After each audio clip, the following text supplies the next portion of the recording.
This is Tom Quiche, actor, writer, singer, producer, and more relevantly, a longtime volunteer with multiple municipal animal shelters, rescues, sanctuaries, and even one zoo.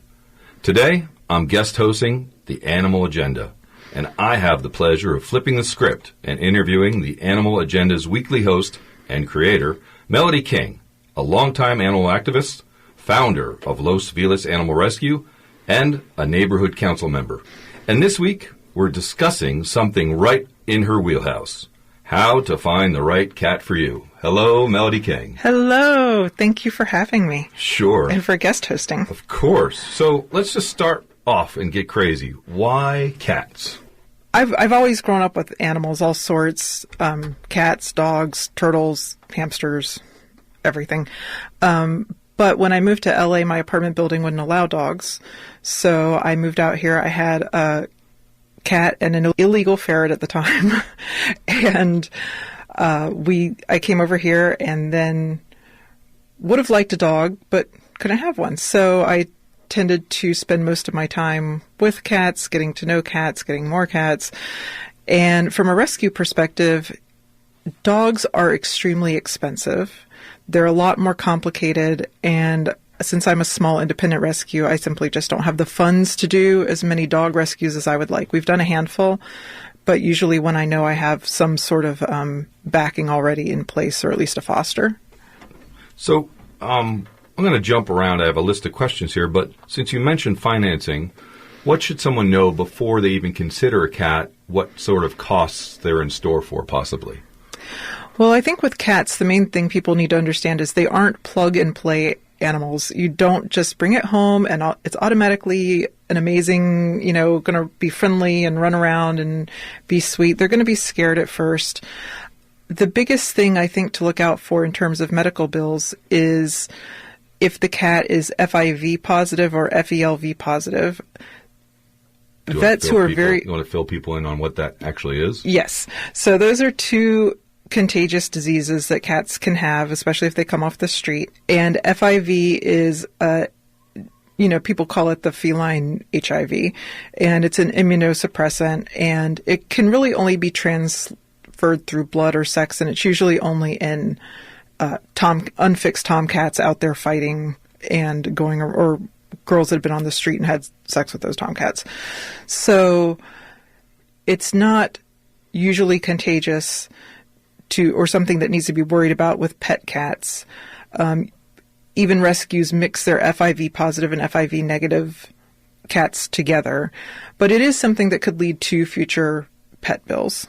And pets obviously need, even including cats, need their yearly exams. They need their yearly vaccinations. You should be prepared to get them checked out for dentals, things like that. And FELV is feline leukemia, which is more contagious than FIV. And I say this as someone who has an FELV positive cat. We didn't know she was FELV positive for 2 or 3 years after we got her.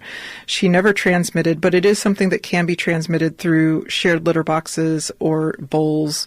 So generally, if you have an FELV cat, it's better to either have them separate or to get your other cats vaccinated for FELV, which is not a standard vaccination. So my cat is very fortunate. She's 10 years old. She doesn't have any symptoms. She's never shed the virus. My other cats are vaccinated for it. They've never caught it. So some vets will tell you if you find one of these cats that they need to be put down right away. I think that is absolutely not true. You may have increased medical bills, though, so I would absolutely try and get pet insurance for those types of cats. Perfect. And I was going to ask you about that. How important is pet insurance? I have a cat, and I have insurance with him, and it helped out once with crystals in his bladder. So how important is it to have pet insurance for a cat who is either outside, inside, outside, or just inside? I would say inside, outside is absolutely vital because your cat can be out there getting in fights, getting hit by a car, getting into scuffles with raccoons. You never know. So they're probably going to have higher medical bills. They're exposed to more diseases. Indoor cats, I personally don't have pet insurance on all of my cats because it's simply something I can't afford at this point. But I would if I could. And I do have it on one of my cats. And I would say absolutely make sure that you get pet insurance that has preventative care in it. Having an emergency fund is great, but you're paying a monthly fee. You should at least get preventative care in there as well. So that's what I look for. And I also have joined an app called PAWP, P-A-W-P, which is not pet insurance, but they will, for $25 a month, you can cover up to 5 pets with an emergency fund of $3,000. So, and then they have online vet visits and things. So that's sort of my backup plan for my emergency if anything happens to one of the uninsured cats. Great. So let's go sort of back to the beginning, and that's how to find the right cat for you. There's lots of ways people can acquire a cat or find a cat, adopt a cat, or foster a cat. But when they do, what should they look for and what questions should they ask when looking or considering a cat? So, for instance, if someone were to come to your rescue and meet your cats, what questions should they find out and what should they do to get the right cat for them? I think some of the things we look at are there other animals in the house? Have they been a pet owner before? Are there children in the house, and how old are they, and have they been around animals before?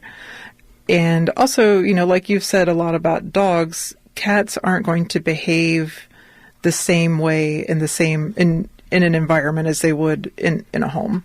So if you're seeing one in the shelter, or if you're seeing it even with a bunch of other cats, they can be totally different. Sometimes I see cats that act very shy because they're in a group of cats, and they're probably the least dominant cat.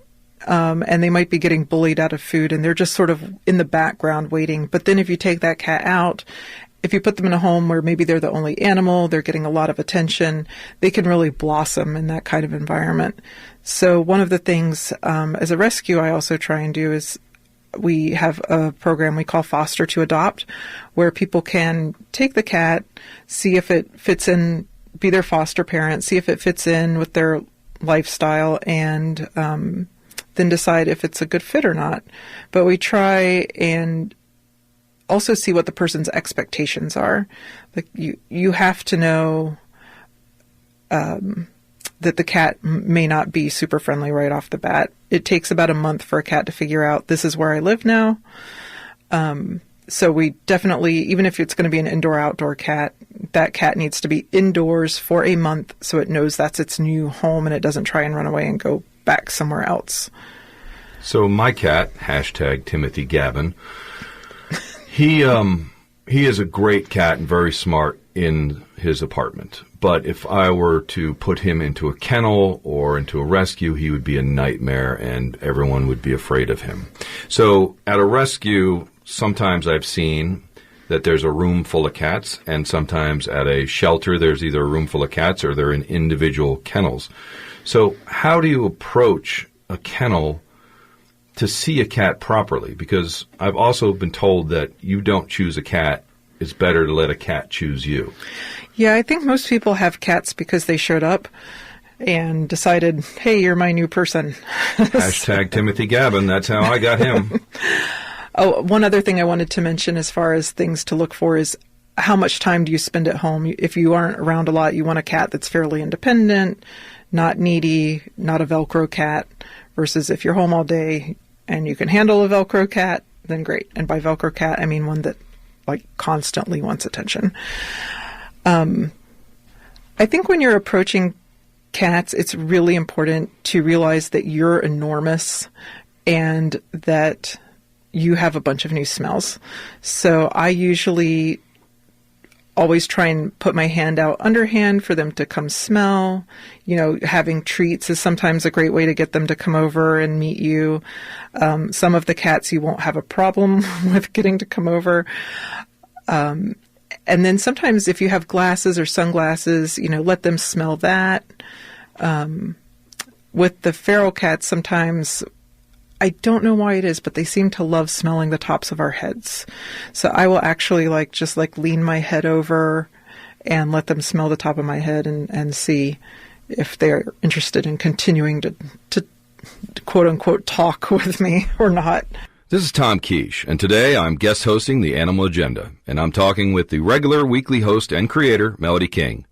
We're discussing something she knows a lot about as the founder of a cat rescue, and that is how to find the right cat for you.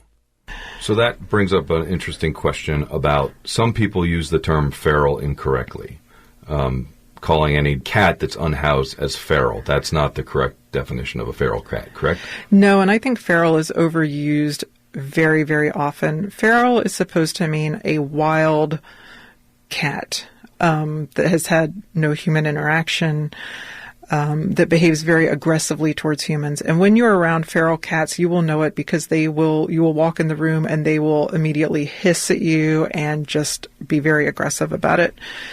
I think a lot of cats that aren't very well socialized and are shy and scared and maybe have some fear aggression get labeled as feral. Not every cat that's outside is a feral cat, especially right now while we're having a lot of friendly cats being dumped out of their homes. And so people really need to understand that those cats can be good house pets. And it also depends how much time you're willing to put in to socialize the cat. Some people will tell you that cats can't be socialized after 8 weeks. I think that is completely false. I have socialized cats, but it just takes a long time. And from a resources point of view, rescues sort of have to figure out where to put that time. Like if it's going to take a cat holding a spot for 6 to 8 months for it to become adoptable, in the meantime, you could have other cats coming in and out of there. So I think it boils down more to space and resources than the actual cats not being, quote unquote, socialized. And when you're using the term socialized in this reference, you're talking about how they relate to humans. Exactly. Yeah. Yes. Because cats relating to other cats is yet another question. Because again, my cat came to my front door and sort of entered my life. And he does not do well with other cats in his area. So that's a whole other thing. So that's another question I had is, if you have a cat, how do you bring in another cat? So there is a proper way to introduce cats, and that is generally by keeping them separate. They say, keep one in a room, the new one in a small space, because they like small spaces. They're more comfortable there. You can feed them on opposite sides of the door. You want them to get that positive interaction, smelling each other. You can pet one and pet the other, exchange things that smell like the other cats between them. And you'll see when they'll start to play with each other under the door. I've had some people say they're fighting with my cat through the door, and it's like, no, they're playing. So, and that'll be the time when it's like, okay, now it's time for everybody to get a look at each other. This can take quite a while. Sometimes some cats are instant friends. Some cats are kind of never friendly but can coexist. I've got a couple of those myself. And I don't think there's any one particular age, gender, factor that makes it if they like each other or not. When I was a volunteer at Kitten Rescue, they had the cats separated, frankly, by who got along and their individual personalities. And they're just going to sort of like some people and not like other people. And by people, I mean cats. And so that's, I did everything right with 2 of my cats. I introduced them correctly. They just don't like each other very much. One of them was not raised around other cats clearly, thinks he's a dog, and plays much, much too rough with the other cats. And so he's our dog cat and he's our Velcro cat, but they just don't, they're the same age, they're opposite genders, they're supposed to be a great fit by all the rules, but it just didn't work. So that is something I want to follow up on. if the audience doesn't know, I mostly deal with dogs with the city and county shelters. And with dogs, you mentioned cats take about 30 days to warm up. With dogs, there's a 3x3x3 rule, 3 days to get used to where you are, 3 days to get used to the whole situation, and 3 weeks to get used to the whole situation, and 3 months to be like, okay, this is my life and I love it. With cats, there's a timeline that you said it's about 30 days. With dogs, there's also, when you're matching dogs for play, dogs have definitive play styles. Some are rough and rowdy, some are push-pull, some are gentle, dainty. So how does that translate with cats? So what are the timelines for adopting a cat? You already mentioned 30 days to sort of get to know where they are. But are there play styles for cats? And can you be any more detailed on the timeline for a cat when you bring them home? As far as play styles, I have never heard of any particular styles, but I can tell you that the boys tend to play rougher. And also, that is one of the things where age really comes into play, because once they are over around 2 years old, they start to calm down a bit. But those first 2 years, they are going to have so much energy. Please, please, please never adopt one kitten on its own. Take a friend. I can't tell you how many people have come back and been like, I need a cat for my cat because it's driving me crazy and being a little destructive. And that's because they need some way to get out that energy. So I think that's the age could be more important than the actual play style. But I had someone tell me once that cats are a boys' club, and I think that that is very accurate. I think you can put a lot of the boys together. The girls seem to be a little pickier about who they want to hang out with. So that could be, if you're thinking about bringing a new cat in, maybe look for a fixed male. Well, that leads to another question of mine, and that is, what sorts of cats are there? Hair type, size, breeds? What ages should people consider? And what's the difference between a male cat and a female cat, or is there? I don't think there's so much of a difference between the sexes. In my personal experience, it's been that the women tend to be a little bit more territorial about their spaces, and they also tend to be the boss. And the boy cats tend to be a little rowdier. We're still talking about cats, right? Yes. Okay. Yeah, just checking. They're people. Cats are people too. So I think the male cats tend to be a little rowdier, but they're also very, very sweet.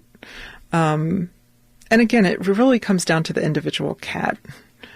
Same thing with different breeds, individual cats, or is there any stay away from this breed if you have blankety blank? There are a lot of stories about different breeds. I don't know how much all of them are true, but people always say like Maine Coons are like the dogs of the cat world.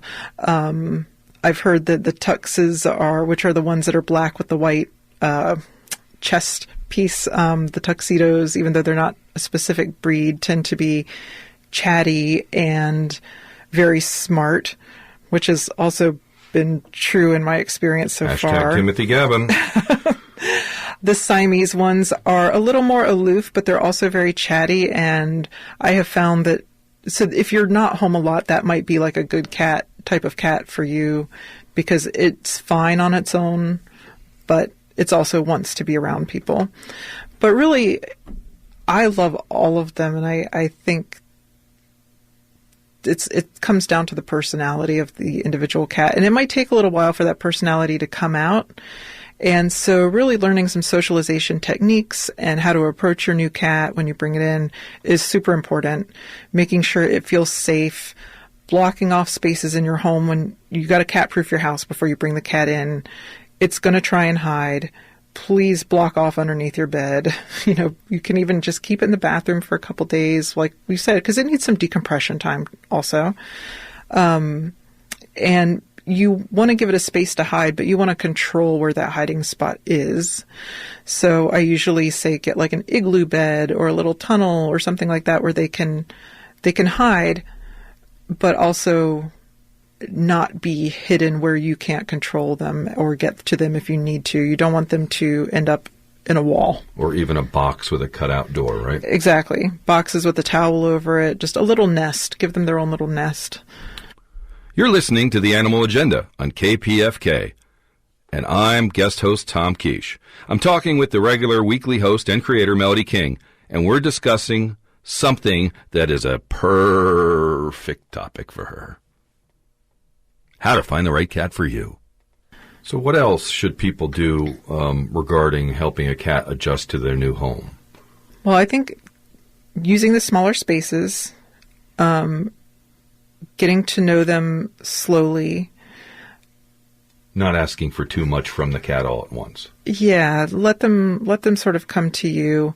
Although some people have this idea where the cat should always be in charge of the behavior, and I think with socialization, one of the things you need to do is push the cat a little bit.